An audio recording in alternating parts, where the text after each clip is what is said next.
Hello and welcome. The aim of this video is to give some background information to the resolutions for the general meetings on September 26 at both St Mary's and St Clair.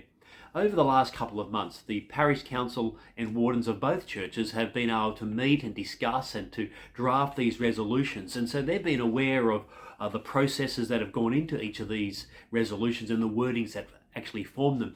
But of course, because of lockdown, not all the parishioners of both churches have been able to be part of that process and to draft and understand what has gone into these resolutions. And we would have loved to have actually met and discussed this together, but that hasn't been the case during lockdown. So I thought it would be advantageous just to go through some of the simple understandings of the background to the resolutions so that you may know how we've arrived at these decisions, as well as how we've arrived at the wordings that are actually in the resolution. The resolution that is at point 1 says that the parish of St Mary Magdalene Anglican Church, St Mary's and the Risen Christ Anglican Church, St Clair, amalgamate. Now, over the last 12 months nearly, we've been going through a partnership of working out whether this would be an advantageous position for both churches to arrive at. That is an amalgamation. And that is what we have arrived at, because we see it as absolutely beneficial to both churches for us to amalgamate, to combine our resources, to combine our funds, to combine our intellectual willpower and godliness, hopefully, to enable the church to diversify its ability to employ people, to actually enable us to work together rather than work apart. We see this as a positive move for both churches. So that's why we've put it through to us to amalgamate is far better than to go our separate ways. Point 2 of the resolution says that the new parish adopt Schedule 2 under the Parish Administration Ordinance.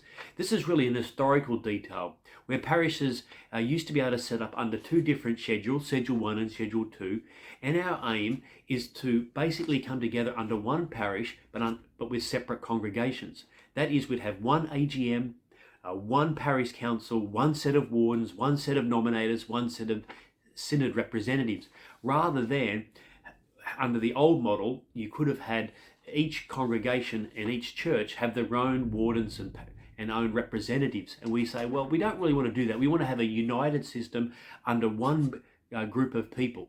And so our aim through our AGMs will be to make sure that there are representatives of both churches always being represented at both parish council and warden level. But we'll go through that in our next couple of points you'll see forth. Point 3 says the warden of both parishes to form a parish council until the next AGM. That's the diocesan recommendation. And so the aim there is that the wardens, until next February or March, of both will form the parish council. So those 6 representatives who are the wardens will be the parish council under the Parish Administration Ordinance from November the 1st until our next AGM. Point 4 says the amalgamated parish will come into existence on the 1st of November 2021. That's just the date that the diocese needs to know so they can start to set forth the PCR, which is the parish cost recoveries, which is the money we contribute to the diocese in order to make the diocese hopefully run smoothly, and also to pay the extra benefits that go for the ministers, like superannuation, long service leave, for example. Point 5 is in accordance with 9.1 of the Parish Administration Ordinance, requesting that the Archbishop change the name of the parish to St Mary's and St Clair Anglican Church. Well, we use the word and rather than the word with because we want to maintain the idea of equality. It's two parishes coming together to form a new entity rather than one being brought into the fold of the other.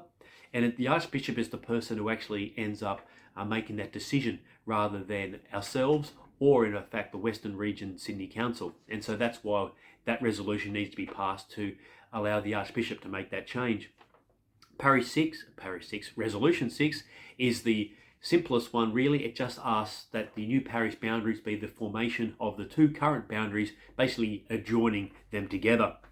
The recommendations that we're putting through to the Western Sydney Regional Council, that's the group of people who meet with the bishop to basically rubber stamp or to tick off the resolutions that we're agreeing to.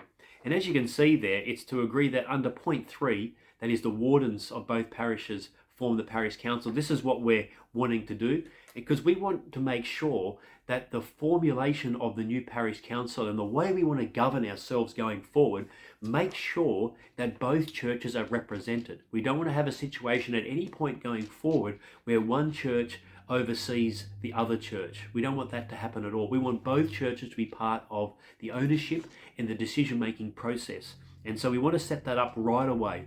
And at this point, we got 2 wardens from St Mary's and 1 warden from St Clair. Now, the reason that has to be a 2-1 split is because under the Parish Administration Ordinance, it is always 3 wardens that are elected and voted into office.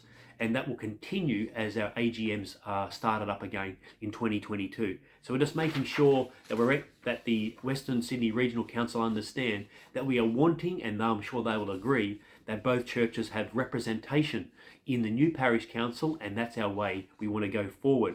So for example, when we meet again as an AGM in 2022, we will be wanting both churches to be represented in the parish council. And we'll have that going forward in our next AGM. Point 2 recommendation is really just the financial information. And because what is actually happening is the formation of a new parish, it is not the merger of St Clair with St Mary's or vice versa. Therefore, we need to set up an entire new accounting name and under that new parish entity that the Archbishop will bring in. That's why the accounts of St Mary's Magdalene Anglican Church will need to be renamed by this new parish.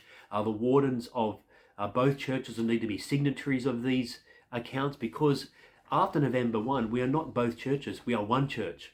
We'll be one amalgamated church together, where there'll be one set of accounts, one set of wardens, one parish council, all working together, hopefully, for the task of reaching both areas with the gospel. And so those financial information that you see there under that resolution and recommendation is basically the process we need to go by in order to financially bring our accounts together under one church entity, this St Mary's and St Clair Anglican Church.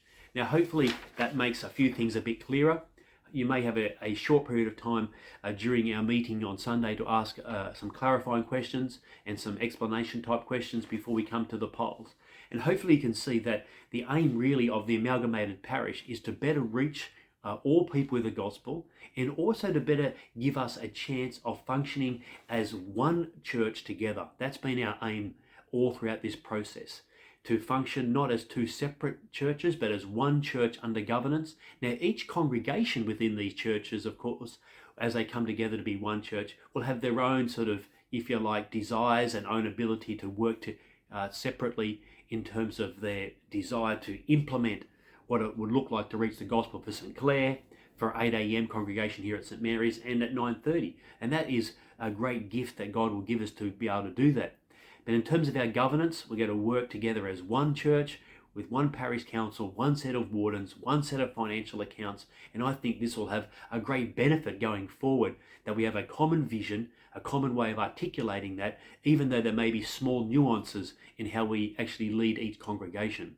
So love to see you September 26th, where we'll be going through these resolutions together in light of the resolutions being passed and hopefully the amalgamated parish coming into existence on the 1st of November. God bless.